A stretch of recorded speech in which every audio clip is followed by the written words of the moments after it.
Hello, in this video I'm going to talk about arteries and veins of trunk, anteriorly and posterior part of it. Let's start from this internal thoracic artery. This is the artery coming parallel to sternum, and it originates from subclavian arteries, and there are extensions coming out of this artery that are called anterior intercostal arteries, which provide blood for the intercostal spaces. On the posterior side, the first the first two pairs of posterior intercostals, they being originated from costocervical trunk, and these posterior intercostal arteries feeding the posterior intercostal spaces, spinal cord, vertebra, and muscles of the back.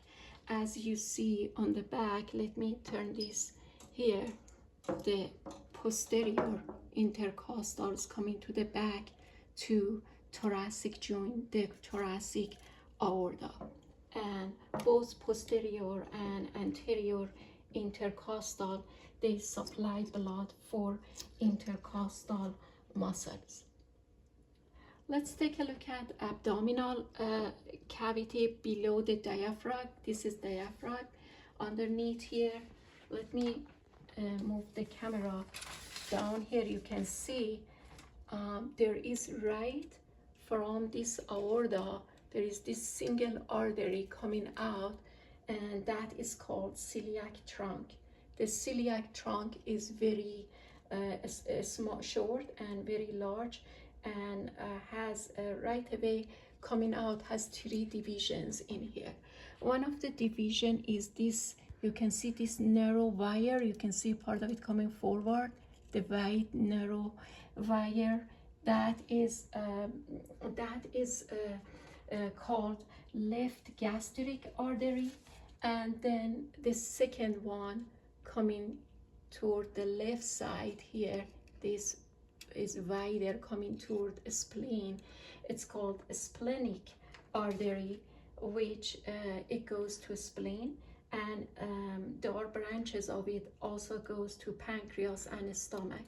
And there is right short length here on the right side. The third branch goes to the right side. It's called common hepatic artery.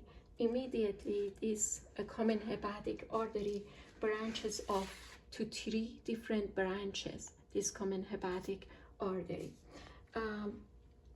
One of the branches is right gastric artery. Again, this narrow red narrow wire coming off of it, this is called right gastric artery. As I already said, this is left gastric artery.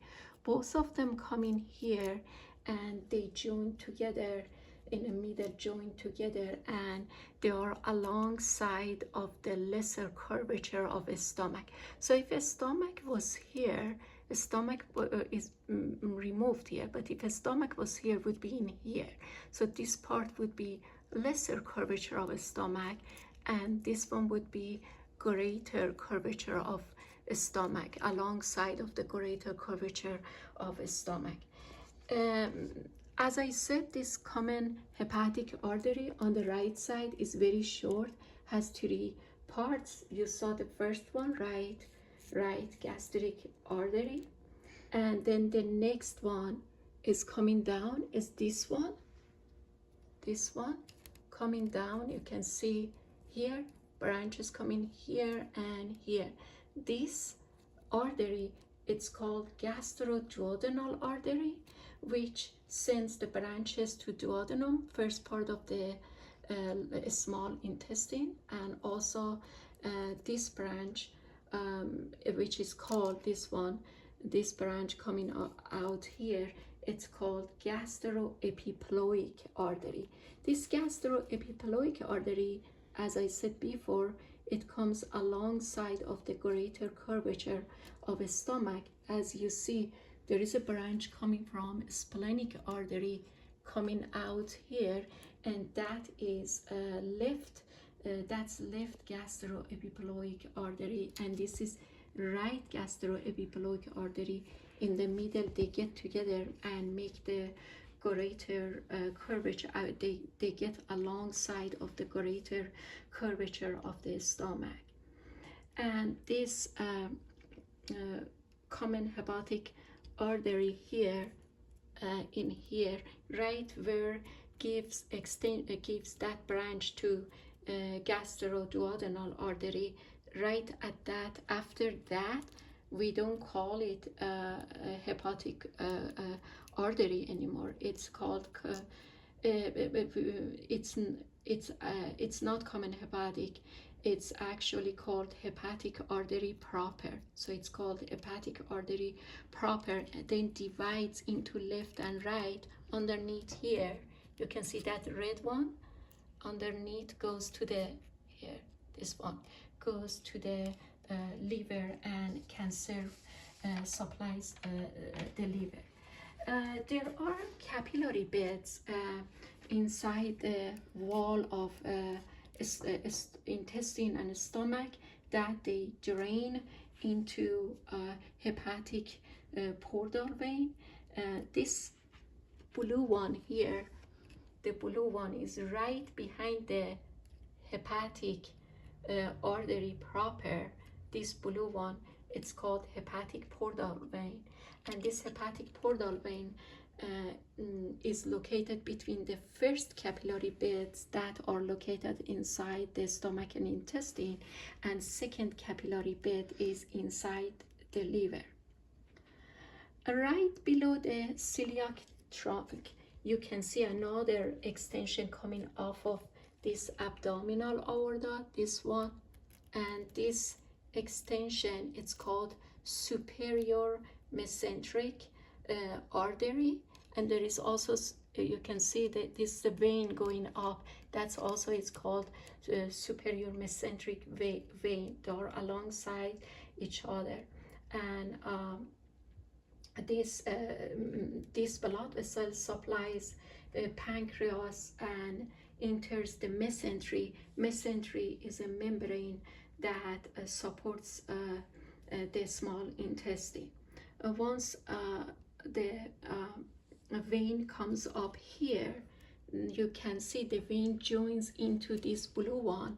This blue one is a splenic vein. You can see it's collecting the blood from spleen coming out here, and then superior mesenteric vein joins into that splenic vein, and they eventually drop the blood into hepatic portal vein, goes to the liver. There is another branch here, this one. This is called inferior mesenteric artery. That superior mesenteric artery supplies superior part of the abdominal large intestine, but this inferior mesenteric supplies the distal portion of the large intestine and rectum, and then collects the blood, bring a vein which is called inferior mesenteric vein, collects the blood, brings it back into a splenic vein, and a splenic vein, as I said before, is going to join to hepatic portal vein. Let's take a look at these arteries here on a lower part. This one is common iliac artery here, and the both side, left and right. These common iliac arteries, they divide into two parts. You can see this is called external iliac artery. This is called internal iliac artery. And then once they send the blood down, then they can collect the blood by blood being collected by the vein. So we have the same name for the vein.